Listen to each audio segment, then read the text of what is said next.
Through the Mayhem, the Sightly podcast series, bringing marketing industry leaders together to discuss the ever-shifting media landscape. Learn about the ins and outs of real-time marketing, brand safety, influencers, data privacy, technology, and so much more. All from industry experts with real experience, giving you the real answers. Now, let's break through the mayhem. What's up, guys? Welcome to Sightly's Breaking Through the Mayhem podcast. This is Adam here, the CEO of Sightly, and I'm back on the mic to host another episode today, which is episode 16. It's crazy how time has flown since we started. Joining me today is the great Angelina Eng, the VP of Measurement, Addressability and Data Center over at IAB. That's a long title. How did that happen? Why so many different buckets in your title? Well, originally when I started, it was called the Programmatic and Data Center. And with all the things that are changing, first off, thank you for having me. Of course. Adam, always a pleasure. And I'm really excited about our conversation. But going back, so originally when I first started IAB, which was in 2020, 2 weeks before the pandemic, and the city shut down, by the way. And that make you friends really quickly at the company. I knew a couple of people already, so it was cool. Were people in your office predicting that the world was going to shut down, or they thought it was because I was there? We heard about all the things that were happening in China and what was going on, and I think it was a matter of time that we realized it was going to happen. But hey, I was transitioning away from Morgan Stanley at the time, and this opportunity came along at IAB, and it just so happened to be right after Google announced that they were going to deprecate the cookie. So it was perfect timing for me to go to the IAB, and the group that I was in was Programmatic and Data Center, and with all the things that were going on, I think the title of our group kind of put us into like a pigeonhole on just focusing on programmatic. But because there was so many things going on when it came to measurement and addressability and the quality of data, I wanted something that kind of encompassed a name that really showcased the work that our center would be focused on. And so, and plus, it gave us the acronym MAD, so M-A-D, so the MAD Center, and I thought that was cute. The MAD Center is great for you. I love that. Yeah. And what have been your favorite accomplishments so far over at the IAB? There's been a lot of things. There's obviously the events that we hold and the topics that we discuss. I think we've really upped our game in the last couple of years around putting together programs and events that really are top of mind, are things that our members are most interested in learning about, and then helping them navigate it. So that's either any of our events or our webinars. But when it comes to actual standards themselves, I would say the one we did on AI and bias in marketing, how to minimize bias in marketing, that was written about 2.5 years ago. Wow. And you guys were ahead of the curve. You guys were ahead of the curve on that one. Yeah. And I didn't know anything about AI at the time, right? So I'm sitting in a room with like Broadsign, IP on Web, Loeb and Loeb, and IBM, and I'm talking to like people that are like in it and know it, and I'm just kind of like, okay, like how are we gonna write this document? It came out to be like 60 pages of really good, thought-provoking recommendations of navigating companies, not only engineers and developers, but also business owners, so end users, right? Media planners, buyers, sales teams, because when it comes to AI, everyone has a role. Everyone in an organization has a responsibility in terms of the data that they're going to use and the partners that they're going to use that uses AI. And so this walks through like, how do you actually look at your data, minimize bias, which in the paper we talk about, you're not going to be able to eliminate bias whatsoever, right? So there is going to be an element of bias due to maybe the data that you're using, the lack of data that you don't have, and who it represents, but also the people that are coding it and who's creating it. So there's always going to be some level of bias, and we have a whole checklist. But don't you believe that like anything in life will end up having some level of bias? Because if you're trying to create an outcome, you're going to drive towards what creates that. You're going to have different bias and different things. So I think it's a really tough topic. I think what's most important in that topic, and I think you and I would agree on that, is like simplifying it, right? Make it easier for people to understand what they're actually using it for, what they're doing for it, and then how they're going to actually use it. I think that's like the key next phase of this topic. And one of the things that I find very, very interesting about you, obviously weaving into your path, I want our audience to learn a little bit more about you, because I know how special you are and I want them to know. Okay, in terms of yourself, like you've had a lot of, like we're talking a lot in today's world about your own brand, right? I think a lot of people are leaning into their own brand more than ever before. And I think you've done that in a big way, but it's interesting that your brand's been about helping others. So how did that start for you? Why helping others? How did you create this thought process around helping people finding jobs in this tough market today? And where did that passion come from? And who kind of created that for you? And where did you jump into that? Oh, tough question. So throughout my career, I would say that I've been lucky to have worked with some great people and to have people work for me.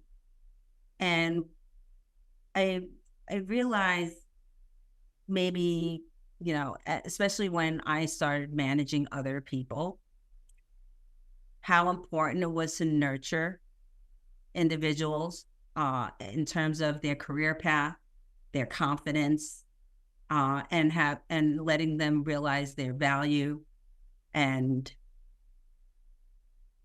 figure out different paths of where they can go in their career, right? So, and I think especially when it came to running ad operations over at Dentsu. Originally, I was hired at Cara, or one of your guys at for Walt Sherrick, who now works for you.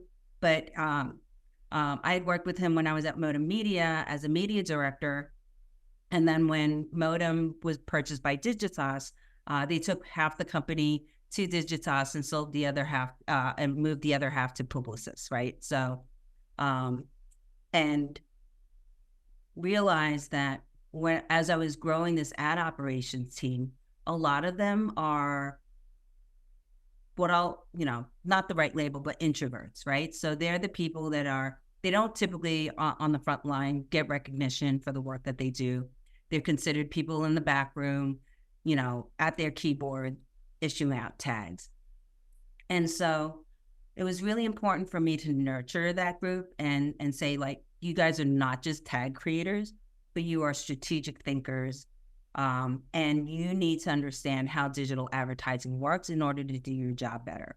So as I was growing that team, I had initially 2 people that reported to me. We grew that to 45, and that became, I had people in I was supporting LATAM, Europe, different countries and all that stuff, China, and I felt like a mama bear, right? Very proud of. I love that word. I love that, mama bear. I was a mom. Although I do refer to my team as minions after the Minion movie came out, and they hated that. They hated that. But I was like, "You're my minions." I could see people loving being called that. Mama bear and minions. That's Mama bear the and minions. theme. I love that. So and a lot of them were like, "Okay, so I'm doing ad ops. I've been doing it for 10 years. Like, are there?" And I said, hey, you can take this job and now go into project management, product lead, programmatic, social, data engineering, data architect, whatever. And so that's where that kind of like nurturing of giving people advice, looking at their resume, helping them land their next job.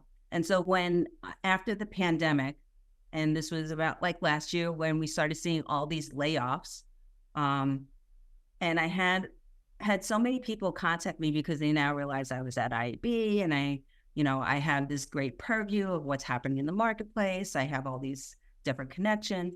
So they were curious where they thought they could go next and what's the right path. Is that? Yeah. So what are the new trends? What are the different types of companies I should be looking at?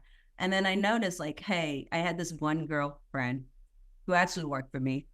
And I was like, you only have like 1,000 people on your LinkedIn. You need to grow that network, right? Create your own brand. And she doesn't know this, but the newsletter was really intended for her at some point, right? Because she didn't take any of my advice. So I was like, you know what? If you're not going to take my advice, I'm going to let everyone else take my advice. So this is where I was like, you need to follow up and network with people, expand your knowledge, listen to these podcasts, update your LinkedIn. Don't do the, congratulations on your new job or any of that, right? Like that kind of stuff is so, artificial in my eyes, right? But if you're going to build a brand, bring your point of view to your network, share stories. And so that's where it came about and why I created the newsletter. And one of my reasons that I ended up asking you to join the podcast, you don't know this, but so I'll tell you now, was I saw one of your posts go pretty much viral where you don't like when people call you Angela. And if you go look back at your LinkedIn over the last couple of months, I think you got like, I don't want to exaggerate, like thousands of likes on that and comments where everything else that you post is in like a minimum place. So do you realize that? Like think about, so how did you start getting to a place where you're like, you know what, I'm going to put out there like some of my thoughts. I'm going to be more authentic with people about how I feel. Cause obviously I know you've always been authentic, but like, what's your message to people to like be comfortable doing that? Because clearly the world wants to hear not only funny things from people, but really what's going on in their world, So comment a little on that for me. I mean, I think, as you mentioned, I do a lot of posts about the industry and and those are fun. Those are fun to do. But I also think it's important that people know that I'm approachable and that I'm a real person and that, I not to pat myself on the back because it's not about that. It's not about celebrity and all that stuff. Do you pay attention to how many likes you get? I pay attention to the number of followers that I get. Number of followers. Okay, but the only did you get your biggest boost after that post of all time, or what was the turning point? Okay, so funny story, and my compadre Jeffrey Bustos is the driver of that. So when I first started, right, when I first started IAB, or when Jeffrey Bustos came to IAB, and he was like, I think I had like 7,000 followers at that time. And he's like, I'm going to get to 10,000 followers. and I didn't pay any mind to it.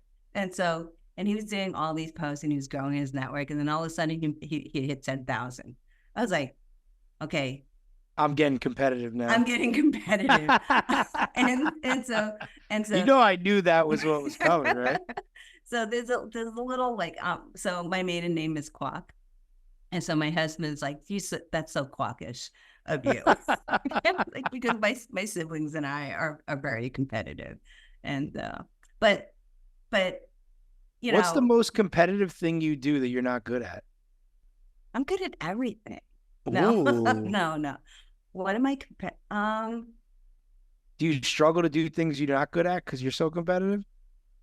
So I'm good at handball, but I'm not great at handball. And I hate losing. But you'll still get out there and play it. Oh, absolutely. I used to play in high school all the time out in, if anyone's from Queens, in Woodhaven, called a park called victory field.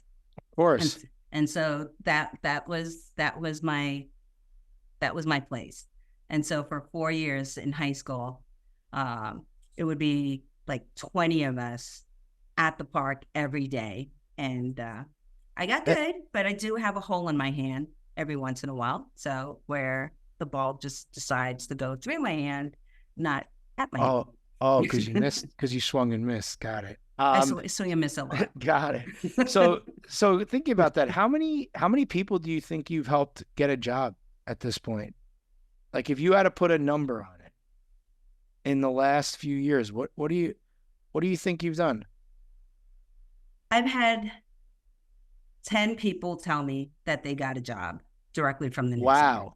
10 people. However, I have definitely at least 100 people that have approached me and said that they really appreciate, at least 100, the content that I provide. So there's things like how to negotiate a contract or an exit contract or a new, when you get a new job, how to optimize your LinkedIn, how to conduct yourself in an interview.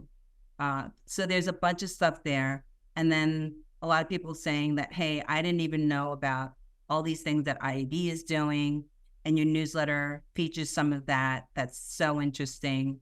Or thanks for posting a lot of the events. I didn't realize that there were a bunch of other events that were happening in the industry.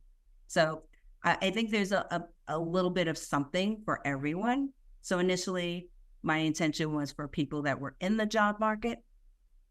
But then I realized that, hey, I should expand this to help people that are maybe possibly looking for a career advancement or just a boost in confidence around what they do. And so I kind of brought, which is why it's called the Career Gazette and not a Job Gazette. I love that. And you've put something up about me before, so I thank you for that. And you do a really great job of promoting the people of our industry, so thank you. Shifting gears a little bit, so obviously you care a lot about being authentic, right? That's what it sounds like, and helping people move faster to help themselves in today's world. What would be your advice to big brands now that are trying to do that? Like you're an individual brand who's now trying to build yourself. How do you think big brands could stand out today? How do you think they can actually make an impact on their consumers when every consumer today seems to be thinking that they're the individual that every brand is speaking to? So what's kind of your thought on how to move with today's information? Because clearly you made that move. How would you recommend big brands do it today? I think for me, I think there's more of an internal transition that a lot of brands need to make. It's been difficult for a lot of companies when it comes to attracting talent, and balancing between efficiency and quality, right? We talk about this in media planning and buying, right? But at the same time, I feel like brands don't actually take that same concept and focus in on their internal processes, their internal talents, right? They want efficient quality when it comes to media planning and buying. They want to be in the right places. They want to target the right people with the right message, but do it in an efficient and effective way. But then you look at them internally and they don't have that same value. And why I say that is, and I've talked about this in the past in a couple of other podcasts, but it's, when it comes to procurement, it's all about how do you get the most out of your agency, or how do you get the most out of your even internal team? How do you become lean and mean? And unfortunately, this industry is not a fan of lean and mean, right?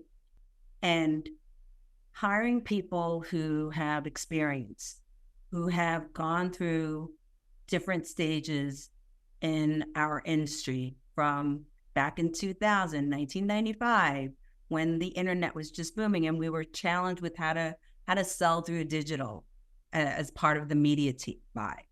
And then we had the, programmatic, and then the booming of social, and then programmatic. How do you evolve and change the way that you approach media planning?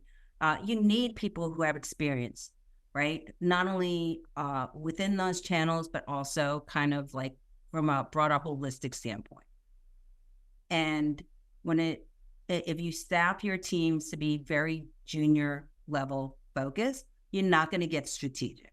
You're not going to have people that are going to be able to brainstorm and work collaboratively with others in a way where they can move forward. And so that's been the struggle that I have with procurement. I talked about it again a few times in the past with others, but I feel like this.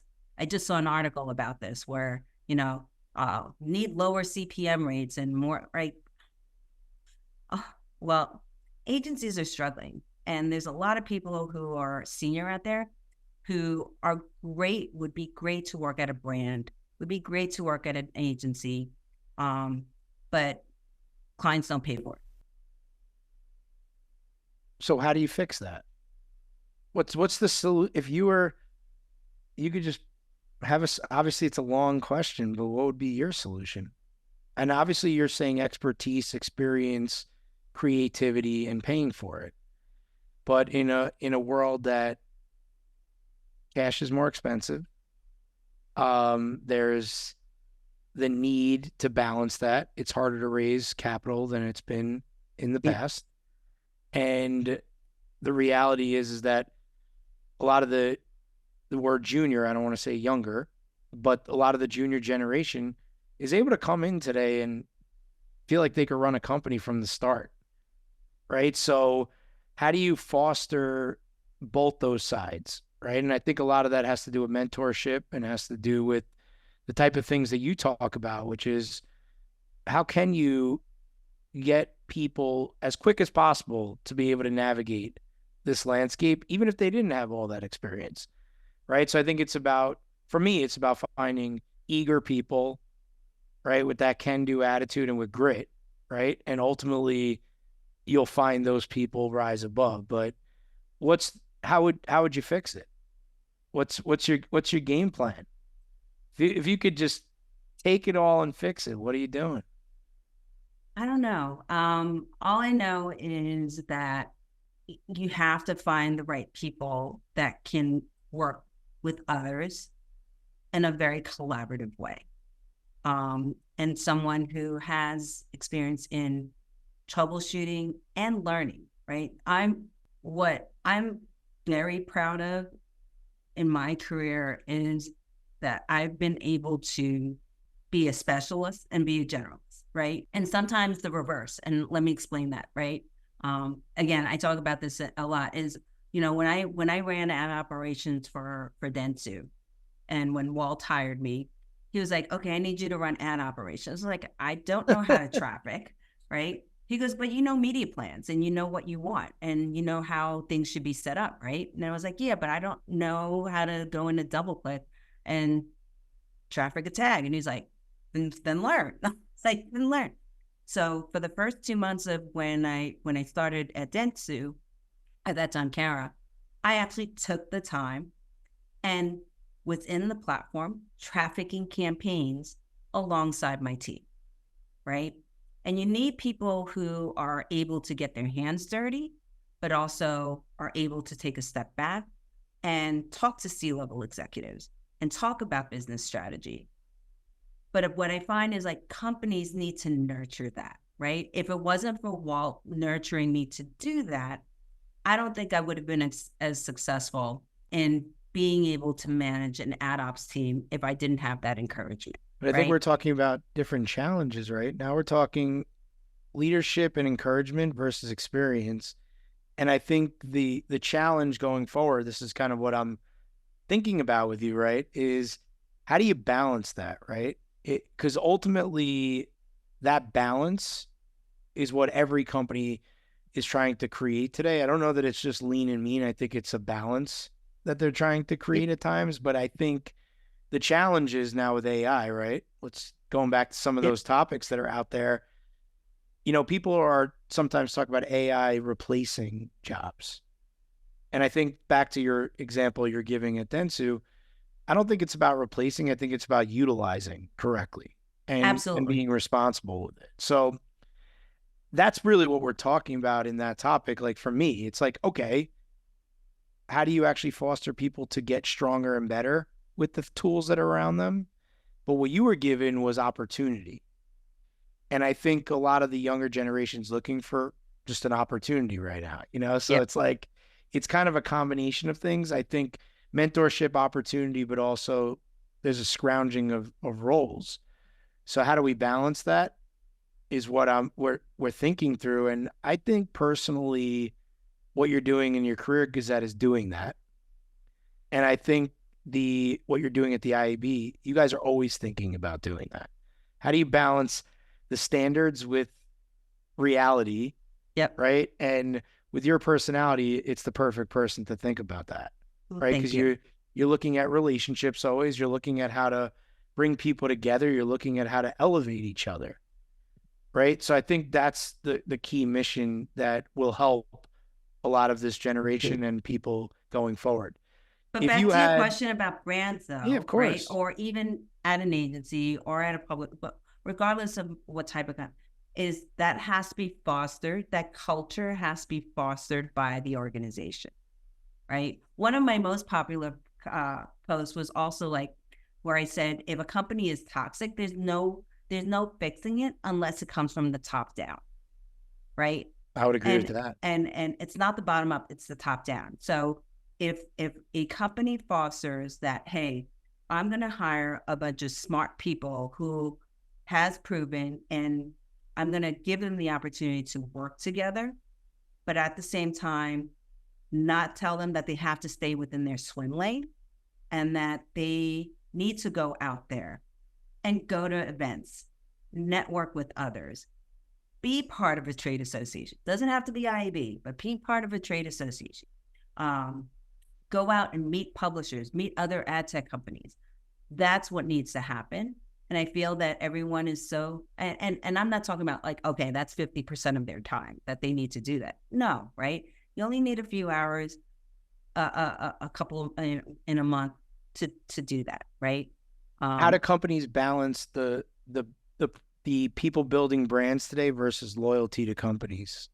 What's kind of your take on that? You've had a long run everywhere, right? So you have a proven thought process there. So obviously the IAB is going to support that growth, right? How do companies do that in a world where people move around a lot?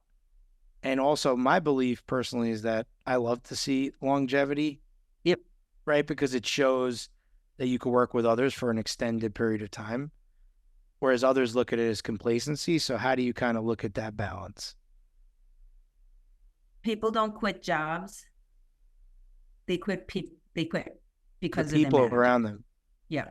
And so every manager that I've had, most of the managers that I have, not all of them, most of the managers that I have fostered a relationship with them.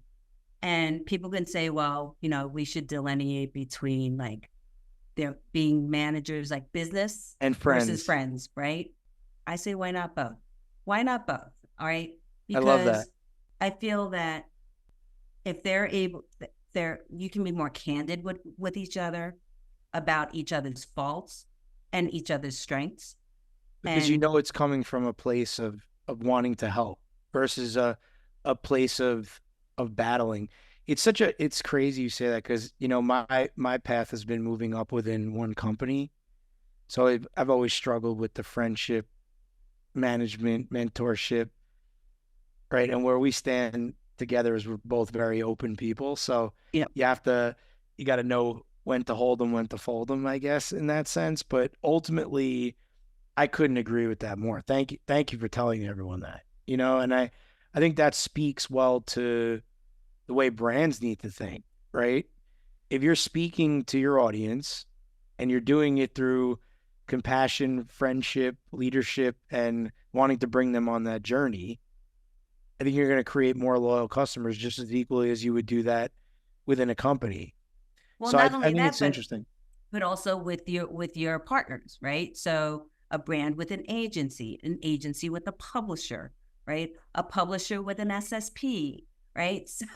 So do you wish you could go back to like 2000 in the industry, or are you actually enjoying where it is? Like you've been in it for a long time. Are you I'm closer to wanting out of it in your head, or closer to loving it? Like I kind of hear a conflicted mindset today. Oh, totally conflicted. Totally conflicted. I miss the 1998, 2000 days when we were, there was no complaints about working late. Everyone enjoyed working late. Everyone enjoyed working with each I was other. about to go to Midwood High School at that point. In Brooklyn, right? So Yeah. my cousin went there. I think we talked about this. My cousin went to Midwood. All my cousins went to Midwood. But where was I going with this? Because people wanted to stay late and work hard because they enjoyed being around each other. Yeah, and it was fun. And there was this sense of camaraderie. There was a sense of us against the world. Us against the world. Exactly. It was very much like the digital it was a team. team. It was a team looking to win a championship together. We were scruffy. We were young. It was fun. I was able to stay up later. I had more energy, right? But I would say I loved my experience on the agency side. I love the accounts that I've worked on, the people that I've met, the people I've worked with, the people who I've helped to mentor. I would be one of those people that would be the problem solver, right? So I could see myself still at an agency now. I don't know, and I think I would have fun. I would still have them, but what I do love the work that I'm doing at IAB because of this concept of helping people. And so, but you get to meet so many people too, right? Like the word helping and meeting and growing you couldn't be in more of a center that I don't think we thought we were going to go down a whole life journey and talking about life and thinking. So we'll kind of wrap up here with where do you see the industry going? How would you advise people on picking the right partners and people to work with? And, where does this end for you? Where's the end game for you personally? I would like to see more collaboration and networking of companies where there is a hunger for learning and an open mindset to change. We're entering an era where things are going to be very different, right? And with the cookies going away, with privacy regulations, all these browser changes that are happening, right? It's not only just Google, right? Or Chrome, it's Microsoft Edge, it's Apple. Everyone's so focused on like fixing everything with a Band-Aid right now, and not thinking long-term of what happens if, example, we can't use first-party data, right? Everyone's focused on growing first-party data. Absolutely should focus on growing first-party data. What if that goes away, right? What do you do? So try and future-proof yourself by going to events, participating in trade or associations, networking with different people outside of your current circle, your immediate circle. There's so many places where you can go to now to meet people and get different point of views. And there's you suggest the people don't only listen to your own beliefs. It's really the ultimate goal, right? Because if you're open-minded and you're willing to debate and still be happy at the end, you see a much better world. And I think that's great advice. Yeah, and you get to learn what other people are doing that might be something that you didn't consider before, right? And new tools, new platforms, new solutions. Brands typically rely on agencies for advice. Well, kind of take the bull by the horn and go out there and do your own homework as well, and come up with your own point of view. And where do you see yourself down the road in this? What's kind of the end game for you in your thinking? I'll probably wind up being like an adjunct professor or a career coach. That's kind of Career like coach. maybe a career coach. No, in my retirement days, my husband's like, "You're never gonna retire. You talk about retirement right now. You're not gonna retire." My prediction is I'm going more of a coach than a professor for you. I feel like one-on-one, you could be more yourself at times. So I feel like you could really help people in more of that one-on-one setting because people want to be vulnerable, and it is a little harder in groups. Yeah. And I think a lot of what you've talked about today is helping people. So I could see the professor angle, but I really see the coach angle. Right. Yeah. And I feel like that's just, I feel like we've come up with something here. Anything else you want to leave the audience with today before we sign off? I know this has been a very unique episode of Breaking Through the Mayhem, but listen, I had a thought of what we would talk about and we just flowed. So that's kind of what happened today. I liked it. Final thoughts. I'll quote my favorite saying, which is my kind of motto, and it was from a movie called Robots, starring the animated movie with Robin Williams. Find a need, fill a need, and what that means to me. I absolutely love that. Yeah, and so look for new opportunities to solve. Is basically the premise. Well, thank you for joining us today. Well, thank you for having me. All right, take care, guys. Hi, I'm Hannah, one of the producers for Sitely's Breaking Through the Mayhem podcast. We want to thank you so much for listening to the show. If you want to learn more about the guests we had on today, we included additional information about them in the show notes. Finally, if you'd like to be on the podcast, or if you know someone that would make a great fit, you could fill out the form at sitely.com/podcast. We hope you have a great day.